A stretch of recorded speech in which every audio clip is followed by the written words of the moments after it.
Les belles histoires. Une famille pour Duvet.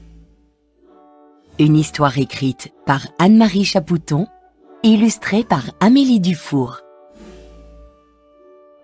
Au pays des lapins, Fanny la lapine et Pistache lapin son mari habitent dans un terrier doux et chaud.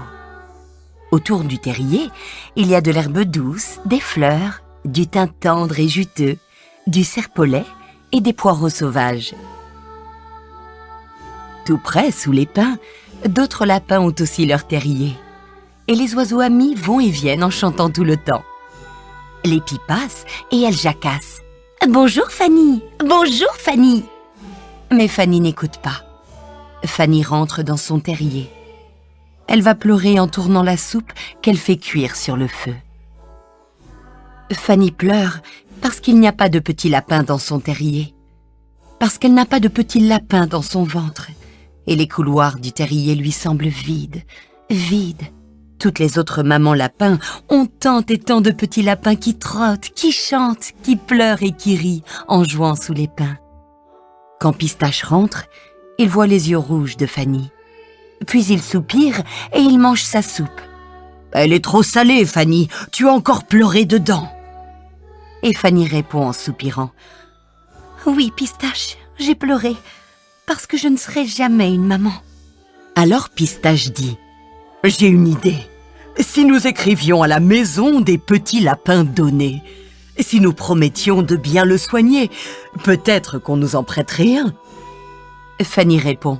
« Je ne veux pas qu'on me le prête, je veux qu'on me le donne, je veux qu'on reste ensemble pour toute la vie. » Alors, Fanny et Pistache écrivent à la maison des petits lapins donnés. Dans cette maison-là, il y a une grande chambre avec plein de petits lits, plein de petits pots, plein de petites cuvettes et plein de petits nounours sur le tapis.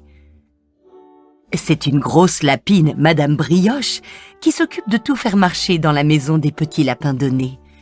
Et c'est une toute petite lapine, Mademoiselle Houppette, qui s'occupe de câliner les bébés lapins et de les faire manger.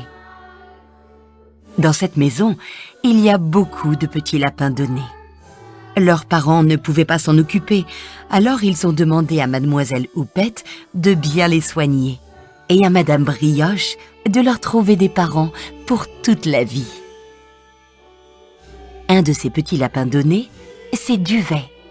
Il est tout fragile, tout léger et il a un tout petit nez. La mère lapine qui l'a porté dans son ventre l'a appelé Duvet. Et Madame Brioche a promis qu'il s'appellerait comme ça pour toujours. Et voilà que Madame Brioche reçoit la lettre de Pistache et de Fanny. Vite, elle écrit de venir la voir. Maintenant, c'est Fanny qui reçoit la lettre de Madame Brioche. Elle est tellement contente qu'elle laisse brûler la soupe. Et Pistache dit « Viens, la soupe n'est pas salée. Je lui trouve un goût tout joyeux. » Il est tellement content lui aussi qu'il ne sent même pas qu'elle est un peu brûlée. Fanny et Pistache partent tout de suite. Quand ils arrivent à la maison des petits lapins donnés, Madame Brioche les fait entrer dans son bureau. Elle leur pose beaucoup de questions. Au bout d'un moment, Fanny dit « Madame Brioche, je voudrais tellement être une maman lapin. Je voudrais des petits lapins. Je les aimerais toute ma vie, je les soignerais, je les promènerais et nous nous dirons des secrets. » Alors Pistache se lève et il dit « Moi, Pistache, moi aussi je veux des petits lapins pour discuter, pour jouer, pour grignoter ensemble. Je leur ferai des câlins. Je serai un papa lapin tout à fait comme il faut pour les petits lapins que vous nous donnerez. C'est promis. » Madame Brioche répond « Eh bien, je vais réfléchir. Je vous téléphonerai. » Quand ils sont partis, Madame Brioche et Mademoiselle Houppette parlent longtemps. Enfin, Mademoiselle Houppette dit « Oh oui, je crois qu'ils seront de bons parents lapins. Je serais triste de quitter Duvet.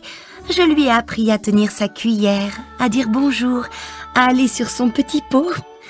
Mais je crois qu'il faut donner Duvet à Pistache et Fanny. » Madame Brioche dit Allons, je crois moi aussi qu'ils feront de bons parents lapins et que le petit Duvet sera très heureux avec eux. Madame Brioche téléphone à Fanny.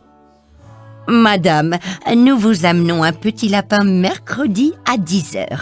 Il s'appelle Duvet. Je pense que vous serez bien ensemble. Fanny dit seulement « Ah !» Elle est tellement heureuse qu'elle ne peut presque pas parler. Madame Brioche arrive le mercredi à 10h, comme promis. Duvet saute par terre et il dit en montrant Fanny « Qui c'est ça ?» Fanny répond « Moi, je suis Fanny. Fanny maman, maman Fanny, maman pour la vie, ou maman tout court, comme tu voudras. Viens, je vais te montrer ton terrier. » Pistache arrive et il frotte ses moustaches contre les petites moustaches de Duvet.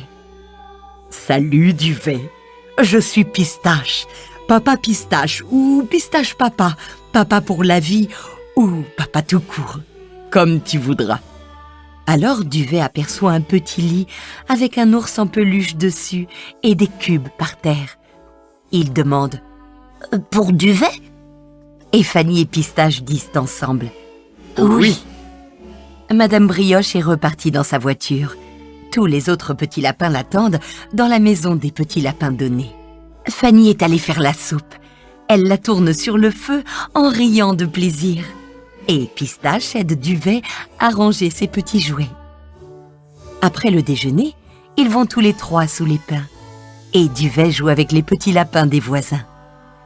Les petits lapins disent en riant « Fanny et Pistache, tu sais, c'est pas tes vrais parents, hein ?» Alors Duvet tape du pied. « Si, c'est vrai, ce sont mes parents. C'est ma maman, c'est mon papa pour toute la vie. » Et puis il va les embrasser et il rit. Alors, Duvet et tous les petits lapins font des cabrioles sur la mousse et des rondes dans la clairière. Ils ramassent des pommes de pin. Ils jouent à se frotter les oreilles. Après, Duvet est un peu fatigué. Alors il donne la pâte à Fanny, il donne la pâte à Pistache, et ils rentrent tous les trois dans leur terrier joyeux, bien au chaud, bien à l'abri.